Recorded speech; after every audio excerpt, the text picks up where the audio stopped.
President ने आपके सामने सारी बातें रखी हैं और मैं उसमें बस कुछ चीज़ें जोड़ना चाह रही हूँ कि देखिए, हमारे 2 साल के पैंडेमिक के बाद जो लॉकडाउन चल रहा था उसमें स्टूडेंट्स का बहुत ज़्यादा नुकसान हुआ था टीचिंग लर्निंग में। ये सबको मालूम है कि ज़रिया भी नहीं होता है और ज़रिए थे भी तो टीचिंग कोई डिजिटल एक्टिविटी नहीं होती है। एजुकेशन एक ह्यूमन एक्टिविटी होती है।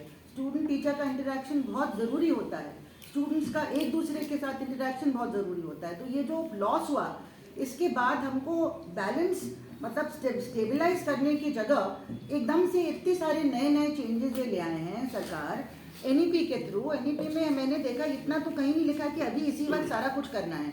तो एक एडमिशन हमारा इफेक्ट हुआ, हम 5-6 महीने से बिना फर्स्ट ईयर के बैठे हुए थे। पीजी में अभी जाके फर्स्ट ईयर के प्रीवियस के लोग बच्चे आए हैं, 6 महीने कोई पढ़ाई नहीं हुई।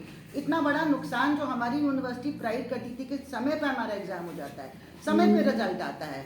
3 साल में अगर आप 4 साल में रिजल्ट देंगे या 2 साल में 2.5 साल में रिजल्ट देंगे तो हमारी यूनिवर्सिटी का भी वही हाल हो जाएगा जो देश में कई जगह हो चुका है। तो ये एक हमारे लिए बड़ा ब्लो है। CUET में भी अभी भी एडमिशन पूरा नहीं हुआ है, कह रहे हैं कि 31 दिसंबर तक होगा।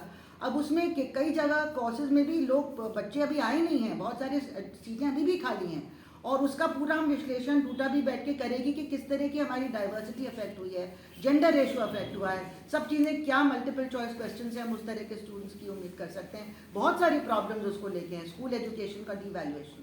उसके साथ साथ आप इसी साल इसी बैच के साथ गिनी पिग्स की तरह कहते हैं कि नहीं आप 4 साल का करेंगे।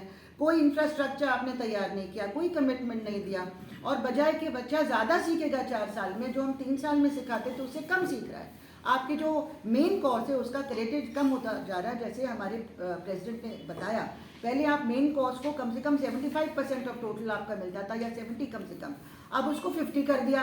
अब 50 से जो नया प्रपोजल UGC से आ रहा है उसमें उसको भी घटा के आप 30% कर देंगे तो कहाँ से आपके स्टूडेंट्स कुछ सीखेंगे, बाहर उनको एडमिशन मिलेगा कि नहीं, एम्प्लॉयमेंट मिलेगा कि नहीं, आपकी रैंकिंग और कम हो जाएगी। आप खुद कहते हैं कि स्टूडेंट टीचर रेशियो बड़ा इंपॉर्टेंट है हमारे लिए, एनईपी में भी लिखा है कि इसको हमें ठीक रखना है ताकि हमारी रैंकिंग भी ठीक रहे, और खुद उसको आप खराब कर रहे हैं क्योंकि आप टीचर्स की तादाद कम करना चाहते हैं, आप टीचर्स पे खर्च नहीं करना चाहते हैं, कोई ना कोई बहाने से आप टीचर्स को आउट ऑफ द सिस्टम करना चाहते हैं। स्टूडेंट सेंट्रिक के नाम से आप बिना टीचर के तो नहीं चला पाएंगे ना system, that is a joke. तो इस तरह से डिजिटलाइजेशन पर सारा एम्फोसिस है। हमने देखा कि ये ऑनलाइन एजुकेशन सप्लीमेंट्री तो हो सकता है लेकिन मेन आपका ऑनलाइन हो जाए और वही हम आपका सारा फोकस वहाँ पे हो, वहाँ से बच्चे कुछ सीख नहीं पाते हैं। ये तो एक प्रूफ फैक्ट है। तो ये सरकार दोबारा इस नीति के बारे में सोचे। डिजिटलाइजेशन, स्टूडेंट टीचर रेशो खराब करना, ट्यूटोरियल का साइज बढ़ाना। जिन साथियों को मालूम है ट्यूटोरियल छोटे ग्रुप्स में हम स्टूडेंट्स से इंटरेक्ट करते हैं ताकि वो बच्चा फीडबैक दे और हम लोग भी अपना उसको अच्छी तरह से एग्जामिन करके देखें कि वो कुछ सीख रहा है। अब उसको 8 से 10 आप ही की पॉलिसी थी, CBCS की सरकार की पॉलिसी आई थी, CBCS की 8 से 10 का साइज है वो छोटे ग्रुप का। हमारे क्लासरूम भी उस हिसाब से बने, छोटे छोटे बने ट्यूटोरियल रूम्स। अब आपने एकदम से बिना कोई लॉजिक दिए कह दिया 30, उसका क्या लॉजिक है?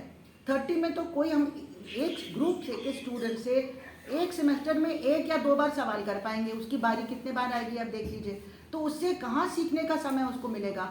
हम लोग अगर सिखा नहीं पा रहे हैं, साथ साथ ये भी कर रहे हैं वो कि आप जिस कोर्स को 5 पीरियड में पढ़ाते थे आप कह रहे हैं 3 पीरियड में पढ़ा लो। हर जगह हर कॉलेज में त्राही त्राही मची हुई है, टीचर्स कह रहे हैं हम नहीं कर सकते और बच्चे अगर नहीं समझ रहे हैं, स्टूडेंट्स नहीं समझ रहे हैं तो टीचर को फिर कहा जाता है कि टीचर को पढ़ाना नहीं आता है।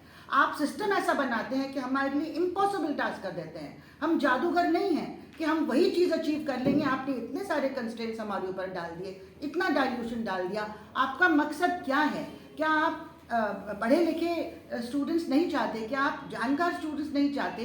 क्या हम बेस्ट वर्ल्ड में बेस्ट इंस्टीट्यूशंस में अपने स्टूडेंट्स को नहीं भेजना चाहते?